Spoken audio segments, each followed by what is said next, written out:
रामायण में सीता हरण कैसे होता है ये तो आप सबको पता है कि जब राम लक्ष्मण और माता सीता जब वनवास में अपने दिन काट रहे होते हैं तो वहाँ पर शूर्पणखा आ जाती जो कि रावण की बहन होती है।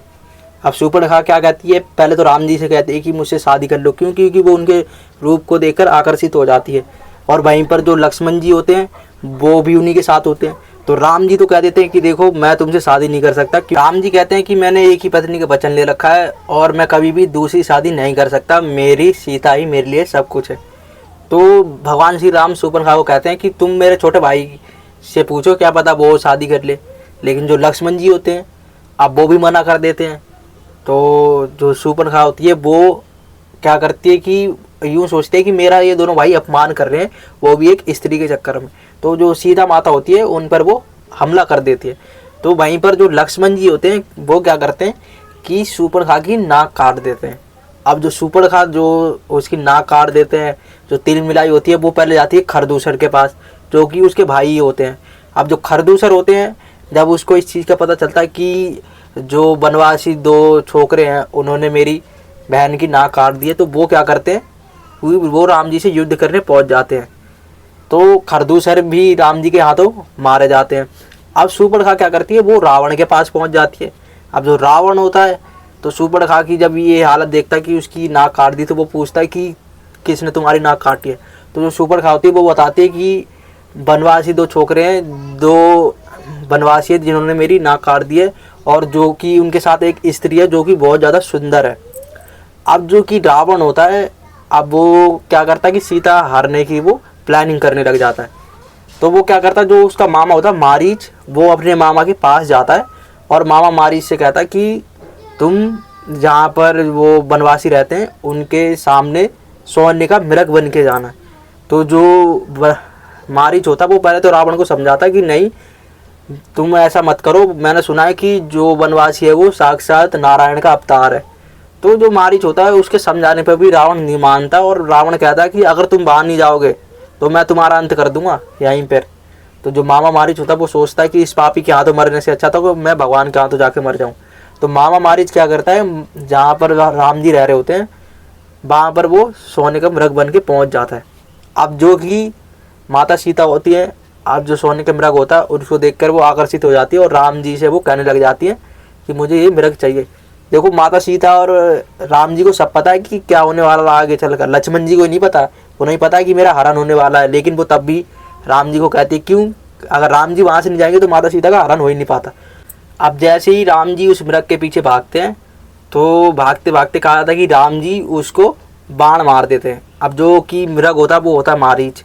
अब मारीच जो कि कहा जाता है कि वो जो माता सीता होती है और जो लक्ष्मण जी होती है उनका नाम लेके पुकारने लग जाता है। तो जो माता सीता होती है वो बहुत ज़्यादा चिंतित हो जाती है कि कहीं मेरे स्वामी कोई दुविधा में तो नहीं पड़ गए, जबकि उन्हें पता है कि ये मारीच ही है, उनको अब पता है कि क्या होने वाला है मेरे साथ आगे चल के। लेकिन वो लक्ष्मण को कहते हैं कि तुम जाओ और अपने भैया की सहायता करो। तो लक्ष्मण जी होते हैं वो कहते हैं कि भाभी माँ आप चिंतित मत हो, राम भैया को कुछ नहीं हो सकता। तो जो माता सीता होती है वो कहती है कि तुम क्यों नहीं जा रहे अपने भाई की सहायता करने, तुम वैसे तो राम जी के आगे धनुर्धर होने का बड़ा अभिमान भरते हो, अब तुम जब तुम्हारे भैया दुविधा में तो तुम जा नहीं रहे हो। तो जो लक्ष्मण जी होते हैं वो कहते हैं कि नहीं माता, उनको भैया को कुछ नहीं हुआ, जो कि जगत के स्वामी है उनको कैसे कुछ हो सकता है। तो जो माता सीता होती है उन्हें पता होता है कि लक्ष्मण जी अगर यहाँ से नहीं जाएंगे तो जो रावण है वो कभी भी यहाँ नहीं आएगा हरण करने के लिए। तो माता सीता उन्हें कैसे ना कैसे करके वहाँ से भेज देती हैं। अब जो लक्ष्मण जी होते हैं वो क्या करते हैं कि जो उनके गुरु ने मंत्र दिया होता है उसकी सहायता से वो लक्ष्मण रेखा खींच देते हैं कुटिया के आसपास। अब जैसे ही लक्ष्मण जी वहाँ जाते हैं तो जो रावण होता है वो ये सब देख रहा होता है, चुपके से पीछे कहीं छुपा हुआ होता है। अब जैसे ही लक्ष्मण जी जाते हैं तो वो साधु के भेष में आता है। अब लेकिन जैसे ही वो कुटिया में घुसने का प्रयास करता है तो उसको जो लक्ष्मण रेखा होती है वो भस्म करने के लिए तत्पर हो जाती है। तो जो रावण होता है वो माता सीता से भिक्षान देवी करके पुकारने लग जाता है उन्हें। तो माता सीता जो कि बैठी हुई होती है उदास, अब थोड़ी देर बाद जाती है वो अंदर जाके भिक्षा लेके आती है।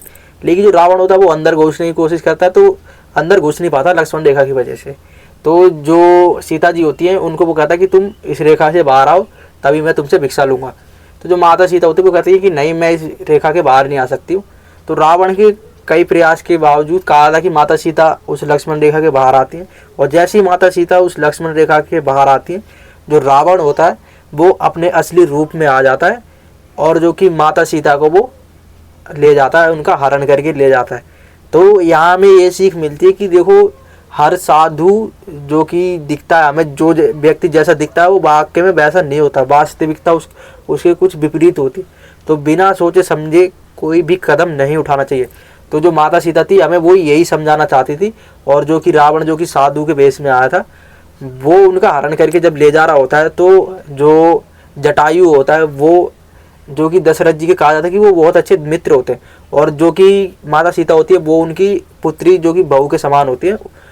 तो वो उनकी सहायता करने के लिए जाते हैं, तो रावण के हाथों उनका अंत हो जाता है। और जो कि रावण जो कि अपनी बहन शूर्पणखा का जो बदला लेने की सोचता है, तो इस तरीके से जो रावण होता है वो माता सीता का हरण कर लेता है, और माता सीता को वो लंका में हरण करके ले जाता है।